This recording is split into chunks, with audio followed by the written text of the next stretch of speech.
আজকের জামানে সিরিয়া এবং ইরাকের যে খাওয়ারিজ বা যেগুলা করতেছে আইসিস বা আইসাম্মা, এদের সম্বন্ধে কিছু বলেন স্যার। এরা এরা যেটা করতেছে এটা কি শরিয়া সম্মত কিনা? এসব মানুষরা এদের ধোকায় পড়ে যে জয়েন করার জন্য রেগে গেছে তাদের সঙ্গে। আমি আসলে ইতিমধ্যে মনে হয় আপনি যে এই বিষয়টা আমি আলোচনা করেছি এবং আজকের আলোচনায় এই বিষয়টা এসেছে যে এটা হলো আরেকটা বিদআতি চিন্তা ভাবনা, এটা আরেকটা ফাসাদ। আহলুল ইফসাদ ফাসাদ সৃষ্টিকারী এরা। কারণ কোনোভাবেই যে শাসন ক্ষমতা অর্জনের মাধ্যমে দিন কায়েম করার যে চিন্তা ভাবনা, এই চিন্তা ভাবনাটা সম্পূর্ণরূপে ভুল। যে কেবল এই কথাটা ভালো করে বুঝবেন, আবার যেন কি না হয়, আমার উপরে অভিযোগ না হয়। কেবলমাত্র শাসন ক্ষমতা অর্জনের দ্বারা দিন কায়েমের যে চিন্তা ভাবনা, এটা সম্পূর্ণরূপে ভুল।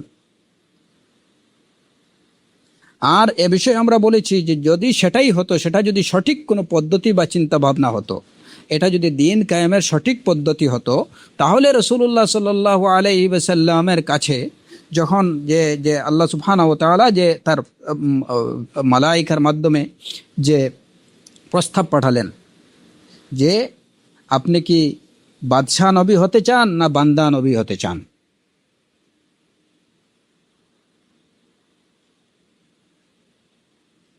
তখন রসুল্লাহ সাল্লাল্লাহু আলাইহি ওয়াসাল্লাম কেন বান্দা নবী হওয়ার প্রস্তাবকে গ্রহণ করলেন, বান্দা নবী হওয়াকে তিনি নিজের জন্য পছন্দ করলেন?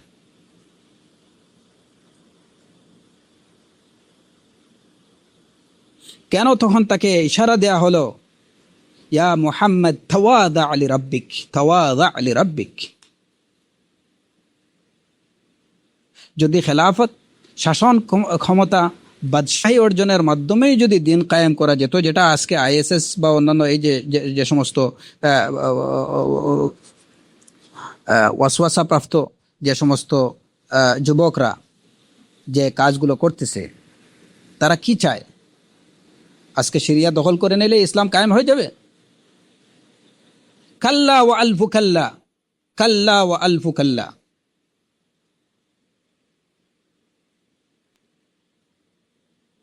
আমাদেরকে মনে রাখতে হবে যে এই উম্মাহ উম্মাতুদ দাওয়া, এই উম্মাহ উম্মাতুদ দাওয়া, এদের মূল কাজ হচ্ছে দাওয়াত।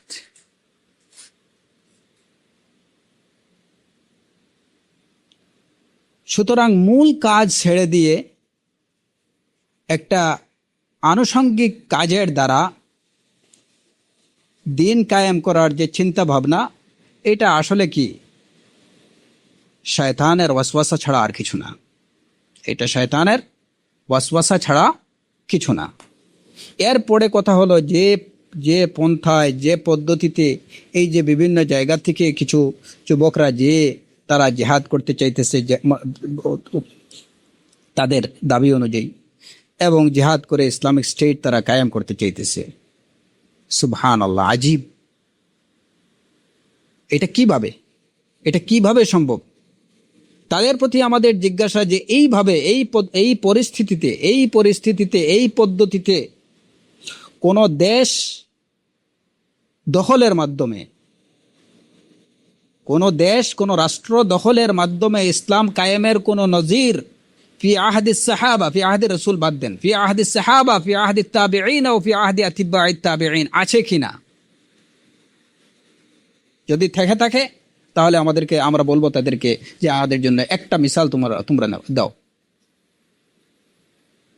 আর যদি না থাকে তাহলে তাদের প্রতি আমাদের জিজ্ঞাসা, ইসলাম কায়েমের পথ এবং পদ্ধতি সম্পর্কে আনতুম আ'লাম আমিস সালাফুস সালেহ, তোমরা বেশি জানো না সালাফুস সালেহিনরা বেশি জানতেন? শাহাদাতের তামান্না, জিহাদের প্রতি আগ্রহ তোমাদের থেকে কি তাদের মধ্যে কম ছিল?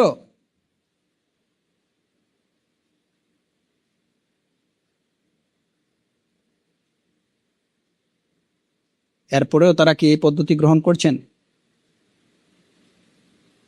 এটা হলো তাদের এই যে আহলুল আহওয়া, এরা হল আহলুল আহওয়া, তাদের মন বলছে যে না ওইখানে গিয়ে যদি আমরা মোটামুটি প্রথমে একটা অঞ্চল দখল করে নেই, তারপরে আস্তে আস্তে আমরা এখানে বসে পড়ব, তারপরে এখান থেকে আমরা আমাদের বাকি সশস্ত্র আন্দোলনটা আমরা চালিয়ে যাব, আর এইভাবে দেশটা দখল করে নিলে বাস জাজিরাতুল আরবের দিকে আস্তে আস্তে অগ্রসর হব এবং সব জায়গায় ইসলাম কায়েম করে নেব।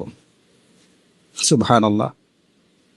এটা শয়তানের ওয়াসওয়াসা আর দুঃখা ছাড়া কিছুই না। ওই ইখওয়ানদের প্রতি, ওই সমস্ত যুবকদের প্রতি আমাদের ফরাম ও আমাদের নাসিহা, আমরা তাদেরকে বলতে চাই, তাদের প্রতি আমাদের উদাত্ত আহ্বান যে তোমরা কোরআন এবং সুন্নাহ থেকে জ্ঞান অর্জন করো এবং কোরআন এবং সুন্নাহর নির্দেশনা অনুযায়ী তোমরা নিজেদের জীবন চালিত করো, নিজেদের হাওয়া অনুযায়ী না। নিজেরা মনে করতেছো ভালো, এটা ভালো না। ভালো সেটাই যেটাকে রাসূলুল্লাহ সাল্লাল্লাহু আল্লাহ সুবহানাহু ওয়া তাআলা ভালো মনে করছেন, অতঃপর যেটাকে রাসূলুল্লাহ সাল্লাল্লাহু আলাইহি ওয়াসাল্লাম ভালো বলেছেন এবং কুরুনে মুফাদ্দালার সাহাবায়ে কেরাম, তাবেঈন, তাবেঈন যেটাকে ভালো মনে করছেন, আমরা সেটাকে ভালো মনে করব।